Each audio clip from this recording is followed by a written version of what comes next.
Permanent hair removal at Anos. Flat 25% off. Call 970-389919. Good morning sir. Hello కూర్చోండి. Thank you. What can I do for you? మరేం లేదండి, మా నాన్నగారు just a minute. 202. Yes sir. కమానేసి అందరూ జాగ్రత్తగా ఉండండి. ఇప్పుడు చెప్పండి. సరేండి, మా నాన్నగారు నన్ను వెతుకుంటే ఈ ఊరు వచ్చారండి. వారి కూడా అదేం లేదు. మా మామయ్య గారు, అదే వీళ్ళ నాన్నగారు. అబ్బా తెలుసమ్మా, మీ ఆయన గారు తండ్రి గారు మీకు మామగారు కాక మీకు తండ్రి గారు అవుతారా? విషయానికి వచ్చేయండి. అదేనండి, మా నాన్నగారు వెతుకుంటే మేము ఆ ఊరు వెళ్ళామండి. మేము ఆయన ఎత్తుకుంటే ఆ ఊరు వెళ్ళాము. తీరా అక్కడికి వెళ్ళేసరికి ఆయన లేరండి. ఆయన వెతుకుంటే మళ్ళీ ఇక్కడికి వచ్చాము. బస్ స్టాండ్ లో, రైల్వే స్టేషన్ లో, పార్క్ లో అవి ఇవి తిరిగాం కానీ కానీ ఎక్కడ కనిపించలేదు. అదే ఇదే కంప్లైంట్ మీకు ఇద్దామని. Correct correct. ఈ దుర్ముహూర్తం గ్రేట్ దగ్గరికి వచ్చారు, అవునా? ఇక చూడండి, 10 నిమిషాల్లో నా మేధస్సు, నా శక్తులంతా ఉపయోగించి ఎక్కడున్నా సరే వెతికి మీ నాన్నగారిని ఇట్టే పట్టేస్తాను. 1 minute.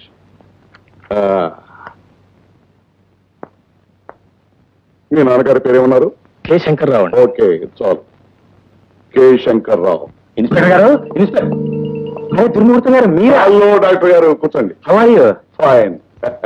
Hello doctor uncle. ఇదేంటి మీరు ఇక్కడ? ఒక్క నిమిషం తర్వాత మాట్లాడతాను. అవును, మీ ఇన్స్పెక్టర్ గారు ఎక్కడ? ఇన్స్పెక్టర్ గారు ఎక్కడ?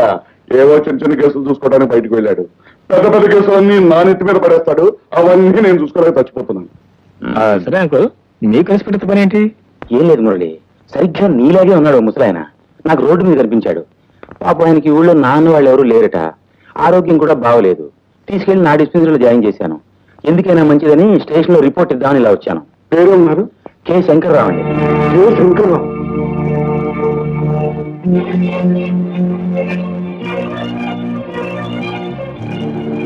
ఆయనే నేను చెప్పింది శంకర్రావు.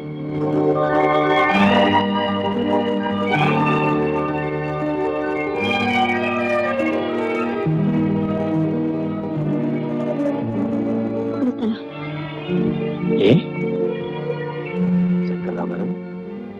శంకర్రావు గారు, 1 minute.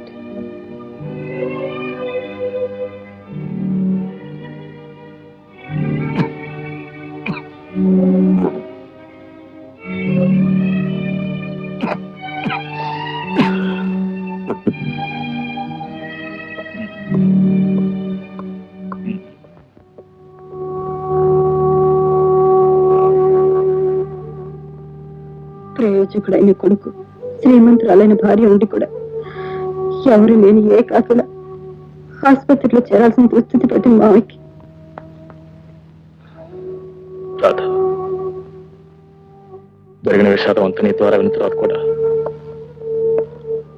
మా అమ్మ నాన్నని కలపలేకపోతే నా జన్మ సార్థకత ఉండదు. అందుకే ఎలాగైనా మా అమ్మని హాస్పిటల్ రప్పించాలి.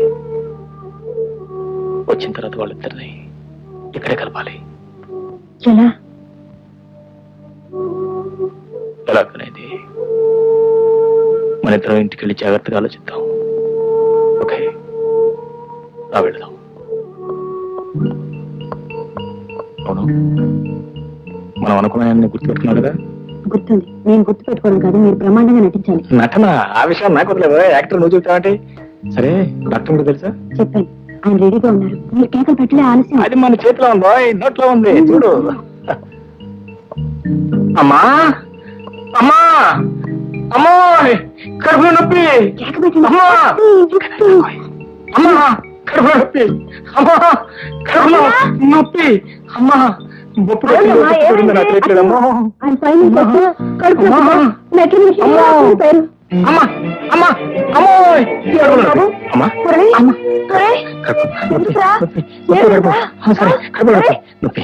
నువ్వు డాక్టర్ ఫోన్ చేయి.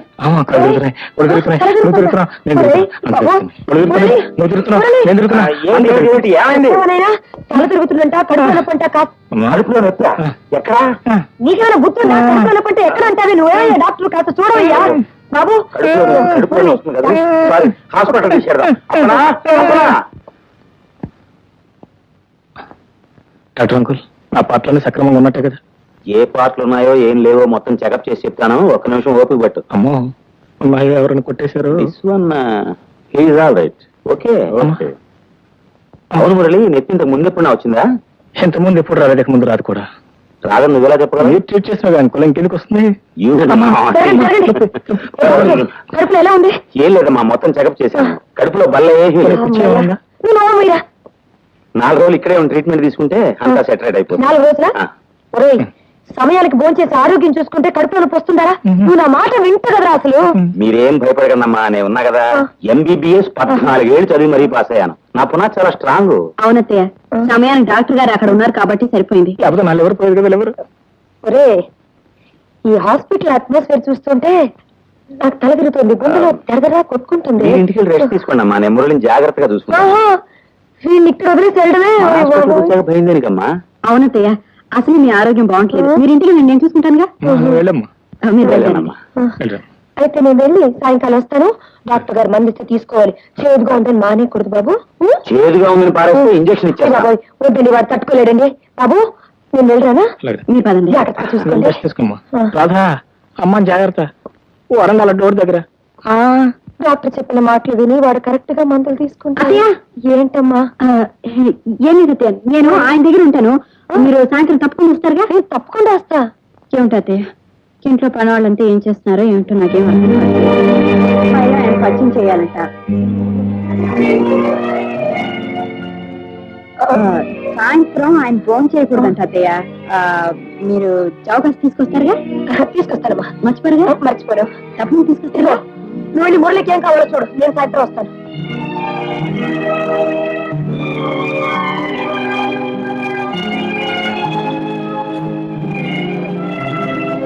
ఆయన పేరు శంకర్రావమ్మ. ఇప్పటికే ఆయన వ్యాధి చాలా ముదిరిపోయింది. ఆపరేషన్ చేయకపోతే నయం అవటం కష్టం. మరి ఇంకెందుకు ఆలస్యం చేస్తున్నావు? ఆయన బాధపడుతోంది ఒక్క జబ్బుతోనే కాదమ్మా, మానసికంగా చాలా కృంగిపోయాడు ఆయన. వివరాలు అడిగితే తనకి వెనక ముందు ఎవరు లేరని నిరాశ నిస్పృహలు కనపరుస్తున్నాడు. పైగా ఆపరేషన్ చేయడానికి 5,000-6,000 అవుతుంది, ఆయన ఇచ్చుకోలేడేమోనని. 5,000గా? ఆ డబ్బు నేను ఇస్తాను, నువ్వు ఆపరేషన్ చేయి. డబ్బు మీరిస్తారా? అమ్మగారు, ఆయన మీకేమన్నా బంధువా? ఇదిగో, ఆయన డబ్బు లేని పేషెంట్, ఆయన బ్రతకాలి. నువ్వు అనవసరంగా ఎందుకు మాట్లాడుతున్నావు? వెంటనే వెళ్ళి ఆపరేషన్కి ఏర్పాట్లు చేయి. వెళ్ళి ఇక్కడి నుంచి. అలాగేనమ్మా, అలాగే.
Uncle, operation successful.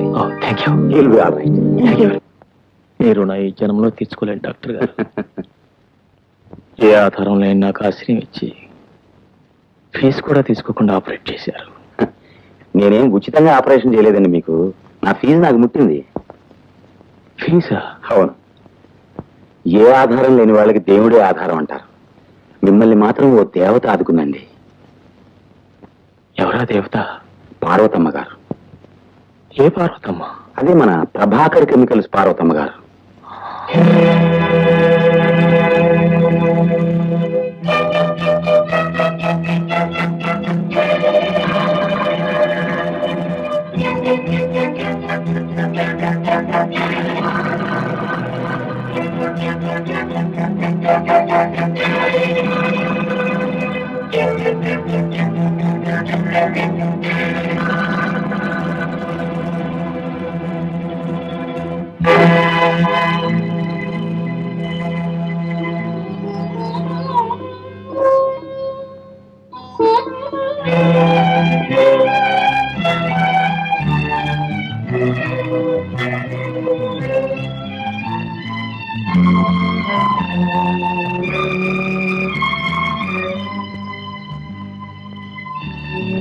ఆపరేషన్ ఎందుకు డబ్బిచ్చావు?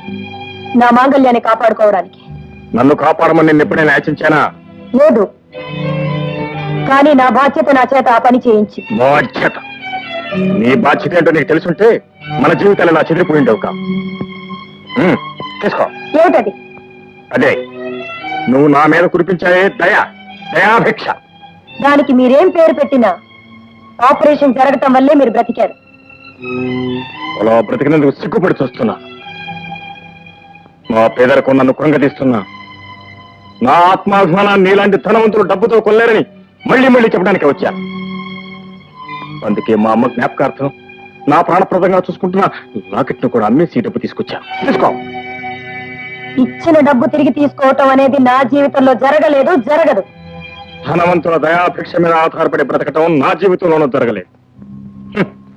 నేను పోతే నీ మెడలో మాంగళ్యం ఉండదన్న భయంతో నన్ను బ్రతికించావు, కానీ నా మీద జాలిపడి ప్రేమతో మాత్రం కాదని నాకు బాగా తెలుసు. తీసుకో, తీసుకొని డబ్బు.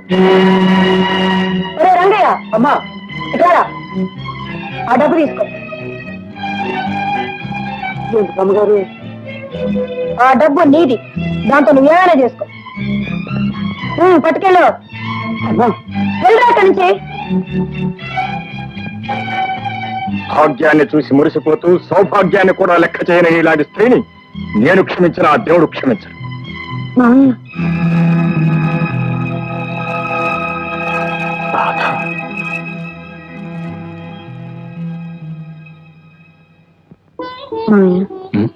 ఇతనే మీ అబ్బాయి. నాన్న నాన్న నాన్న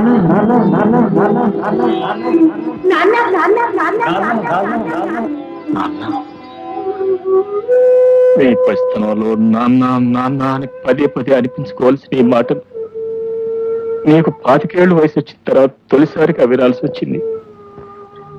మన మధ్య రక్త సంబంధం తప్ప ప్రేమ బంధం చోటు చేసుకోలేదు నాయన. అది మన దురదృష్టం. విచారించకండి నాన్నగారు, త్వరలోనే అన్ని బంధాలు చక్కపడతాయి. చక్కపట్టు ఇంకా ఏం చక్కపడతాయి నాయన. అన్ని బంధాల్లోకి ముఖ్యమైన అనుబంధం నా జీవిత బంధం ఇలా తయారైన తర్వాత రాధ నువ్వు ఇంట్లో ఒక క్షణం కూడా ఉంటాను వెళ్ళేది. అలా మురళి, రాత్రి వెళ్ళని. అది కదమ్మా, వాళ్ళు అనవసరంగా మాట్లాడకు. రాత ఎవరని తెలియనప్పుడు నేనే ఇక్కడ ఉండమన్నాను, కానీ ఇప్పుడు నేనే వెళ్ళమంటున్నాను. రాధ ఎవరో ఇప్పుడు మాత్రం నీకు తెలుసా?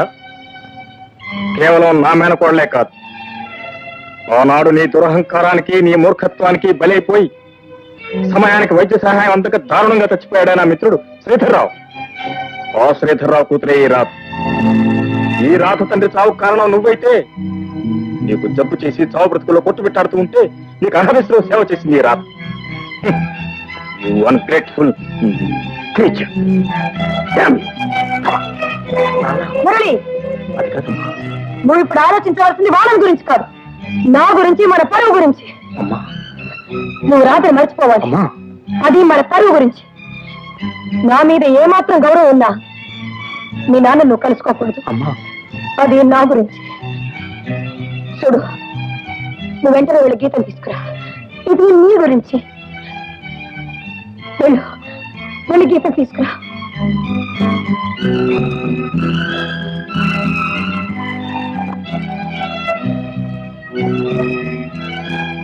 రాధ, ఏ హాస్పిటల్లో ఉంటానని నాకు మనస్కరించలేదు. మనం ఇక్కడ క్షణం కూడా ఉండొద్దు, మనం వెళ్ళిపోతాం. మావయ్య, మీరు ఏదో ఆవేశంగా మాట్లాడుతున్నారు. ట్రీట్మెంట్ పూర్తి కాకుండా వెళ్ళిపోవడం ఎలా? మనం వెళ్ళిపోవాల్సింది. చూడండి శంకర్రావు గారు, ఇప్పటి వరకు మీ వైద్యానికి చాలా ఖర్చు అయింది. ఇంకో 10 రోజుల పాటు జాగ్రత్తగా మందులు వాడితే గానీ మీ ఆరోగ్యం పూర్తిగా కుదరపడదు. అవును మావయ్య, లేకపోతే చేసినంత వృధా అవుతుంది. ఈ ఊర్లోనే ఏదైనా ఇల్లు అద్దెకి తీసుకుని ట్రీట్మెంట్ చేయించుకుంటే బాగుంటుంది. Correct correct. ఇల్లు అంటే జ్ఞాపకం వచ్చింది. శంకర్రావు గారు, మీ అదృష్టం కొద్దీ మా పక్కన నిన్నే ఖాళీ అయింది. నిజంగానా? అందులో ఉంది కానీ ఏ మావయ్య?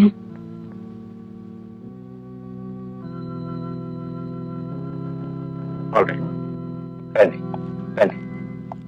And for more videos, Please subscribe to iDream. Please subscribe to iDream. Please subscribe iDream. And please subscribe to iDream.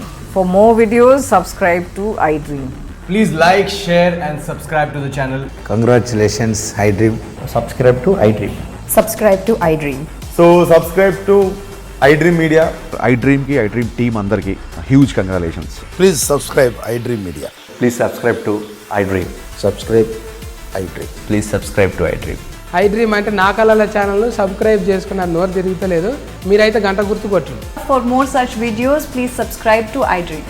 Subscribe to iDream. Please subscribe to iDream. Please subscribe iDream media. Please do subscribe to iDream. Please subscribe to iDream media. For best entertainment and information, please subscribe iDream. And don't forget to subscribe to iDream.